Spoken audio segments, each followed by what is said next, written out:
Well, thank you very much, Pa Daniel, for the invitation for the celebrations of the 50th anniversary of Baramus. And I really want to congratulate you all on this happy occasion. My name is Francine Brinkgreve, and I'm curator for Indonesia in the National Museum of World Cultures in the Netherlands. And the presentation is called Balinese Art Treasures of the 1940s, the rediscovery of a collection. In 1948, Ida Ana Agung Gede Agung, one of Indonesia's national heroes, visited the Tropenmuseum in Amsterdam. Since December 1947, he was the Prime Minister of Negara Indonesia Timur, one of Negaras of the Republik Indonesia Serikat, which had been established in Denpasar, Bali, in December 1946. Ida Ana Agung Gede Agung was in the Tropenmuseum on the occasion of an exhibition of East Indonesian art. This exhibition had been shown already in Makassar on the occasion of the first anniversary of the foundation of Negara Indonesia Timur. The Balinese objects for this exhibit were mainly assembled by Rudolf Bonnet, a Dutch painter who lived and worked in Bali for many years between 1929 and 1958. Although there was a number of textiles sent from Kisar and Rote and other parts of Negara Indonesia Timor, the majority of the collection was Balinese art. It is not exactly known how Rudolf Bonnet in 1948 had assembled this collection, and none of the works are dated. However, Bonnet knew many Balinese artists very well, since in 1936, Bonnet, Walter Spies, Tjokorda Gede Agung Sukawati, and the famous artist I Gusti Nyoman Lempart had founded in Ubud the Pitamaha Artists Association. This cooperative, which promoted the quality and sales of Balinese works of art, was joined by about 125 Balinese artists. The exhibition in Amsterdam showed 62 paintings by well-known artists, of which I will present only a few examples. The painting in gouache on paper, on the right, of a Balinese cockfight is made by Ide Bagus Nadra. The famous Ide Bagus Made Poleng from Tebesaya is represented with a painting in tempera on mesonite of a bathing place in a river. Such a scene remains even today an important part in village life. We see 3 women bathing in the river. Another looks lovingly at her child. And 2 others climb the stone chairs up to a small temple, one of them with a pot of water on her head. Several other scenes are a man with his cow, 2 children playing, and a man opening a coconut. The very impressive painting in tempera on plywood, Chadon Arang threatened Marada in front of a temple, is made by Iwayan Tohjiwa from Pliatan. The flaming tree dominates this impressive painting, and fire is magically created by the Rangda figure beneath it. Her threats have no impact on the priest. He is accompanied by his servant, who carries the priest's basket. The scene takes place in front of a small Prajapati temple located near the graveyard. It's very likely that this painting illustrates an episode from the well-known Chalon Arang story. The Rangda is Chalon Arang, the widow of Gira, in demonic form, and the priest is Mpu Parada. Idewa Gede Meraguk from Padang Tegal painted in tempera on paper the fable of the turtles and the 2 birds, one of the best-known animal tales in the Tantri Kamandaka. The pool where the turtles live is going to be drained by hunters in order to obtain the fish. They ask the birds for help. They, taking hold of a stick at either end, 2 birds manage to carry away 2 turtles hanging onto the stick. From below, a dog ridicules the turtles during their strange flight. The turtles answer, lose hold of the stick and fall to earth. The son of Idewagede Maragak, Idewagede Rakapuja, made this drawing in ink on paper of an episode of the great Ramayana epic. The brothers Sugriva and Subali are two ape kings who have become sworn enemies. Sugriva is in exile, but is prepared to lead his monkey army in service to Rama if Rama kills Subali and restores Sugriva to his throne. This is agreed. In the fight between the brothers, they look so much alike that it's only when Sugriva wears a distinguishing mark that Rama is able to kill Subali with his bow and arrow.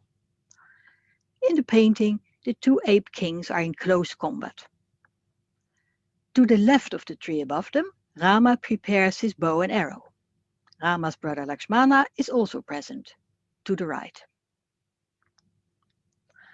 Of particular interest is this large painting in canvas by Imade Jata from Batuan. The painter himself has explained this elaborate painting as symbolizing the occupation of Bali by the Japanese during World War II. A volcano is erupting and a strong storm blowing bends the trees over, indicating that this was a very difficult time. Yellow butterflies, their color symbolizing the Japanese, are falling down into the sea where they drown or are devoured by a sea serpent. Above, white butterflies symbolize the arrival of Allied aeroplanes. The oppression of the Japanese is marked by a plague of rats, which overcome one unlucky man. But elsewhere, life goes on as usual in a whole series of scenes of daily activities. The exhibitions not only contained Balinese paintings, but also 33 wooden objects, especially wood carvings by the famous Idebagus Njane from the village of Mas. Rudolf Bonnet was very impressed by his work, which he described as follows. With regard to expression of spirituality and to refinement, no one in Mas surpasses him.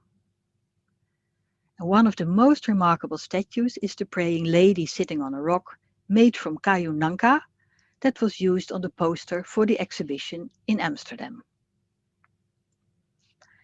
Idebagus Njane was very well represented in the exhibition, with 12 beautiful statues. The hunched figure, with his face covered, is in the catalogue interpreted as squatting man, depicting how in former times the population covered their faces when their king passed by. Its soft, compact form has been copied endlessly for sale to tourists. It still is being made. The figure is now called the Weeping Buddha. The golden deer struck by Rama's arrow is carved from kayu cempaka by Ana Agung Gede Rake, also from Mas. The golden deer into which Pati Maricha has transformed himself has been struck by Rama's arrow. This is a famous episode from the Ramayana. The deer's head is turned sharply backwards, perhaps just at the moment he screams, and, according to the story, disappears. Concerned because of the scream, Sita orders Lakshmana to investigate, and so Sita is left behind unprotected, allowing Ravana to abduct her. Itame, who used kayu suar for the lovely statue of a goat, lived in New Kuning. And also Inyoman Silur, who carved the two coconut squirrels, and the pangolin, or anteater, lived in New Kuning.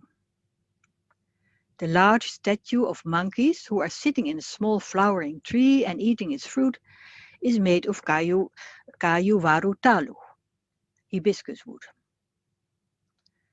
The artist is unknown, but is possibly Inyoman Chokot from Jati, since he is the only known artist at that time who carved such large roop sculptures.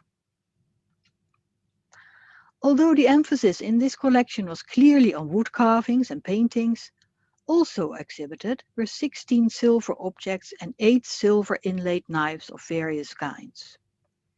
They originated from Kamasan, Klungkung. which was for centuries past the center of gold and silver working, and from Chiluk in Gianyar, that especially since the 1930s developed as a result of growing tourism. It is interesting that artists creating not only paintings and wood carvings, but also works of silver were identified by name. Iwayan Ledang, who made the offering bowl, was born in 1920 in Banjar Pandey Mas, Kamasan. He began his career as silversmith when he was just 14 years old. In 1937, he became a member of the Pitamaha Artists Association, whose membership was also open to silversmiths. Iwayan Bawa made a pair of siri boxes with gilded lids. The collection of textiles comprises 9 different kinds of Balinese textiles and 5 from various parts of eastern Indonesia. Both textiles on the slide are wrap around waistbands. The top one is decorated with gold leaf, parada, and in decorating the other cloth, 2 techniques are combined, ikat, endek, and songket. After the exhibition closed in Amsterdam, it traveled to a number of places in the Netherlands, and finally it was shown in Museum Volkenkunde in Leiden until the beginning of 1950.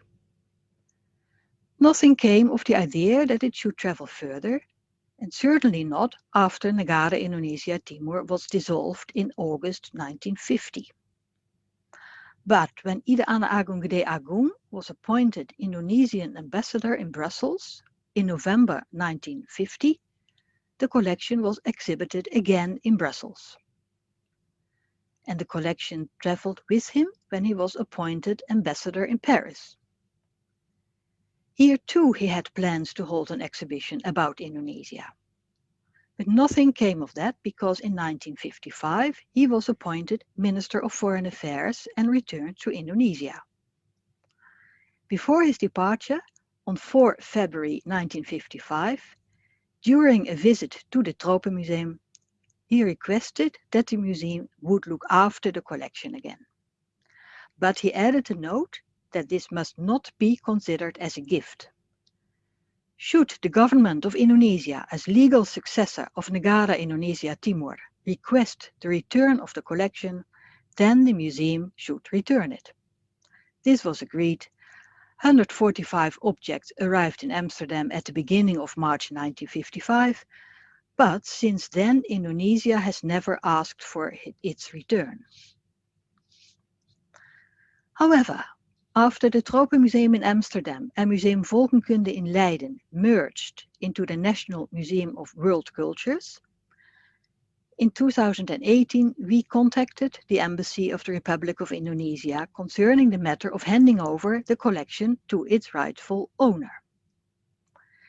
And as a result, before the actual return of the objects to Indonesia, in 2019, we realized the publication of the collection with financial support of the Ambassador of the Republic of Indonesia in The Hague, His Excellency I Gusti Agung Wisakapuja, and the Ministry of Education and Culture of Indonesia.